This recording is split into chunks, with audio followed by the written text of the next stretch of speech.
Hello and welcome back to my channel, guys. Today in this video we're in Olden, Norway. We'll be talking about some equipments, gears, lenses and other stuff that you need to get with yourself while traveling along. Let me introduce myself quickly. I'm a professional photographer. I'm working on a cruise line traveling the world. Right now I'm in Olden, Norway while taking this video. Tomorrow I'll be in Flem. I'm gonna talk about some essentials that you need to bring with yourself while traveling alone as a photographer. So, first things first, your lenses. So your lenses should cover from 15 to 200 at least to cover all the scenarios or conditions, whatever you might say, to cover it all up, whatever you need as a wide-angle landscape or a telephoto zoom of a building or an animal or whatever you like. You might want to cover all those stuff with all those lenses. While I'm traveling, I carry 3 lenses I'm gonna talk about right now. One of this is on the camera. Canon f2.8 15 to 35 L RF version, which is a ultra wide angle zoom lens, which I'm using mostly for my videos and my landscape pictures, which is amazing lens. The quality out of this lens is insane, which covers my ultra wide angle to wide angle shots. Other lens I use is 28 to 70 f2.0 from Canon again, RF L lens, and 70 to 200 f4. I'm gonna go through why I use f4 as well in this video, and in my future video I'm gonna make reviews of these lenses as well. I carry these lenses with me all the time while I'm going around traveling, taking pictures and videos, because it covers from 15 to 200, whatever I want to shoot. It's almost everything is covered, which is amazing.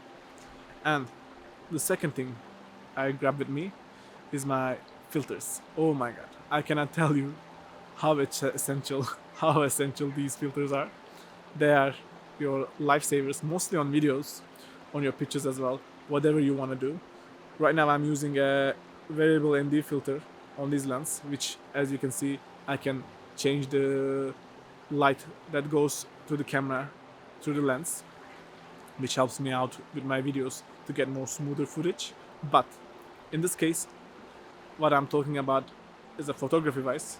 I'll be using this lens mostly on long exposures. For example, if I'm taking pictures of this river or a waterfall around the mountains, I need to have this like sunglass type of filter on my lens so that I can get longer exposure with smoother water movement or whatever I need to accomplish, or having the clouds movement, whatever I want to get creative. This lens is one of the essentials I carry. You can carry a polarizing filter to remove the glares from the water or get the skies a little bit darker or bluer. You can carry a UV filter to protect the front element of your lens. It's your choice, but filters is a must. And the other thing that you should carry with yourself, but there's 2 parts of this thing that you should be careful as well, is a tripod. Right now this camera is of course in a tripod, no one's carrying it around. As you can see, this is stationary.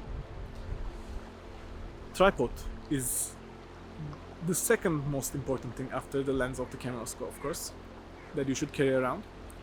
This is helps you get more stable with your shots, especially if you're taking landscape shots, if you're doing like a high dynamic range shot, if you're trying to do bracketing, any result you want, you need to have a tripod. For landscape pictures, this is a must. And the second part of this thing is you cannot get any tripod, you need to have a sturdy tripod. If you're traveling, you should combine the sturdiness with lightness as well.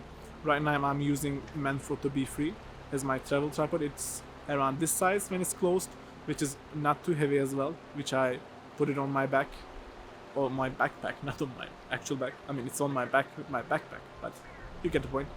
Which is very lightweight, which can turn into a monopod as well, which I never use, but it can turn if you want to use it. It's your decision. You have to get yourself a sturdy tripod. Right now the carbon fiber ones are getting more popular, but these are more costly options if you want to go through. And thank you for tuning in. These are my travel essentials that I need to help you out with this stuff. Thanks for tuning in, and I'll see you again in my next video.